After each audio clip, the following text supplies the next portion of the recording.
মা আনজালনা আলাইকাল কুরআনা লিতাশকা।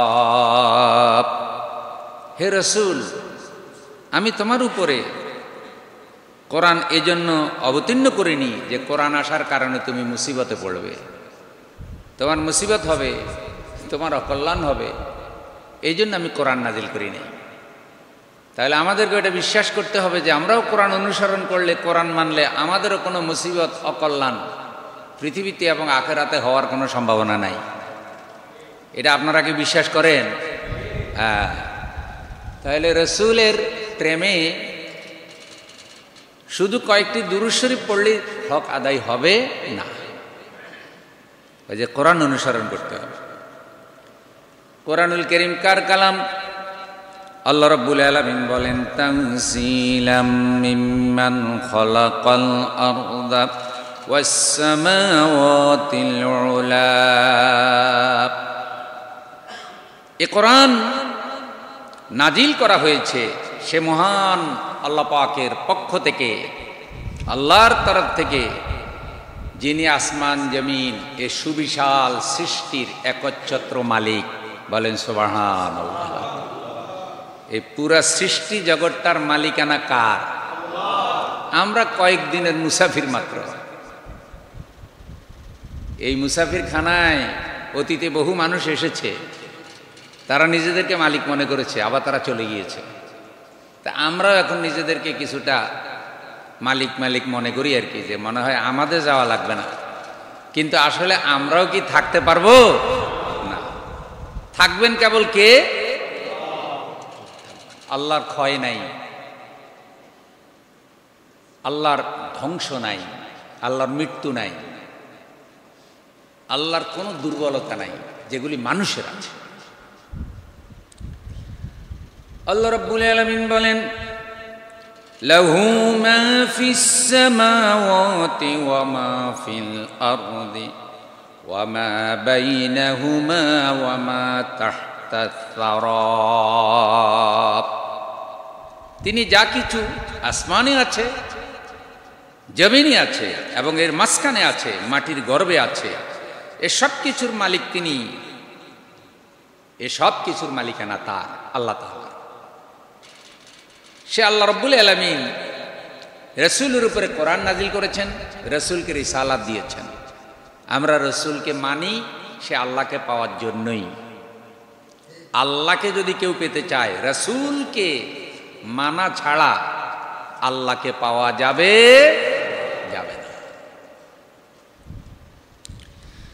আল্লাহ পাক আরো বলছেন সূরা আম্বিয়ার ভিতরে 10 নম্বর আয়াত 21 নম্বর সূরা, আল্লাহ বলেন, লাকাদ আরসালনা ইলাইকুম কিতাবান ফীহি যিকরুকুম আফালা তা'কিলুন।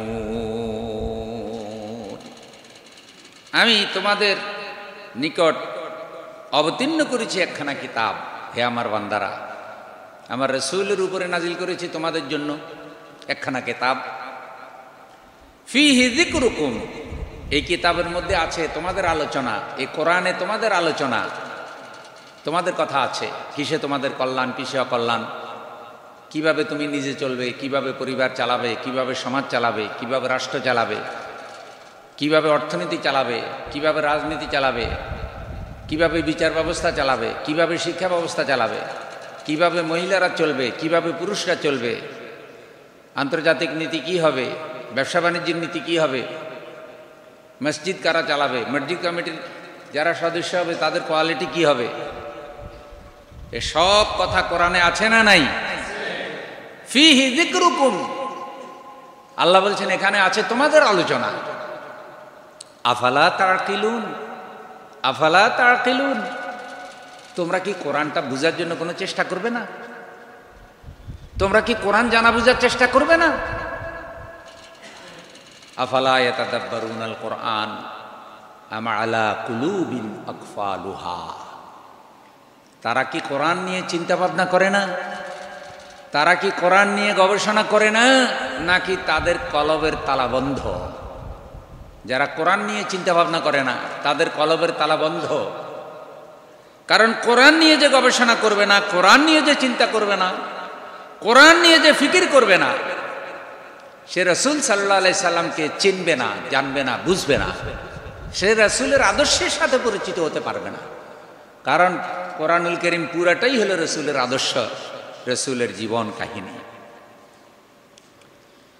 আল্লাহ রাব্বুল আলামিন আরো বলেন, ওয়ালাকাদ আরসালনা ইলাইকা আয়াতিন বাইয়িনাতিন ওয়া মা ইয়াকফুরু বিহা ইল্লাল ফাসিকুন। সুস্পষ্ট নিদর্শন, বাইয়ানাত, সত্য মিথ্যার মধ্যে পার্থক্য সৃষ্টিকারী কিতাব হে রাসূল আমি আপনার উপরে নাজিল করেছি। যারা ফাসিক কেবল তারাই এই কোরআনের আইন কানুন বিধিবিধানকে অস্বীকার করতে পারে।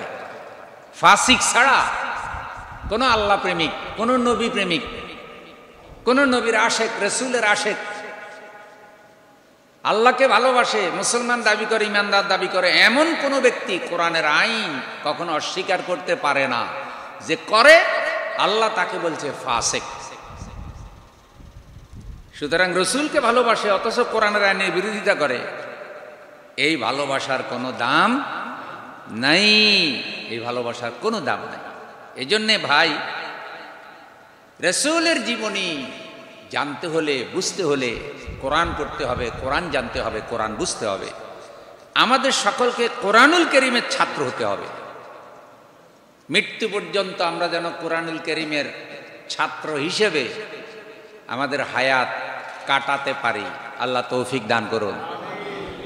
শিক্ষার কোনো শেষ নাই, মৃত্যু পর্যন্তই শিখবেন। দেখবেন যে তাও কোটি ভাগের এক ভাগও আপনি শিখতে পারেন নাই। রাসূল সাল্লাল্লাহু আলাইহি সাল্লাম বলেন, তাআল্লামুল কোরআনা, তোমরা কোরআন পড়তে থাকো, কোরআন শিখো, কোরআন অধ্যয়ন করো, কোরআন শিখো, কোরআন অধ্যয়ন করো, কোরআন পড়ো। কোরআনের উপমা, কোরআনের উদাহরণ যে কোরআন শিক্ষা করে, আল্লাহ রসুল সাল্লাল্লাহু আলাইহি সাল্লাম বলছেন তার উদাহরণ, সেটা নিয়ে নামাজে দাঁড়ায়, নামাজ আদায় করে, চলাফেরা করে, চাল চলন করে, জীবন চালায়, কিন্তু তার ভিতরে কোরআনের এলেম আছে, কোরআনের মহব্বত আছে, কোরআনের বুঝ আছে। তার উদাহরণ হলো মেশকে পরিপূর্ণ থলির মতো, যার চতুর্দিকে সুগন্ধি ছড়ায়। সুবহানাল্লাহ। যার কাছে কোরআনের এলেম আছে, কোরআন পড়ে, কোরআন গবেষণা করে, কোরআন প্রচার করে, তার উদাহরণ মেশক। মেশক হলো সুগন্ধময় আতর, এটা থলির মধ্যে আছে, সে যেখানে যায় ওখান থেকে কি ছড়ায়? সৌরভ ছড়ায়, সুগন্ধি ছড়ায়। সুবহানাল্লাহ। তা আমরা কি এরকম কোরআনের সৌরভ হতে পারবো ইনশাআল্লাহ? কারণ এরকম মানুষ যেখানে যায় সেখানে কোরআনের সৌরভ ছড়িয়ে যায়। এটাই রসুলের প্রেম, এটাই রসুলের সৌরভ, আল্লাহ প্রদত্ত সৌরভ, কোরআনের রঙে রঙিন হওয়া।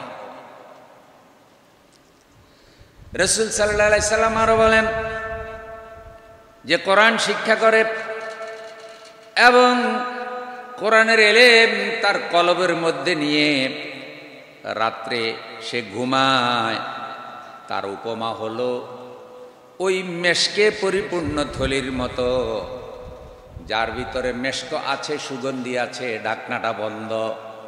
কোরআনের আলেম যখন ঘুমায়, আল্লাহ রসুল তাকে মেশকে পরিপূর্ণ থলির সাথে তুলনা করেছেন। সুবহানাল্লাহ। মেশকে পরিপূর্ণ থলি তো বুঝছেন, আতরের শিশি, ব্যাগ, ওইটার ভিতরে মেশ, সুগন্ধি, ঢাকনা বন্ধ, সে ঘুমিয়ে আছে। এই জন্য ভাই সব, কোরআনের সাথে যারা দুশ্মনী রাখে, কোরআনের সাথে যাদের প্রেম ভালোবাসা তৈরি হয় না, তারা কখনো আল্লাহর রসুলের খাঁটি আশেক হতে পারে না, পারে না।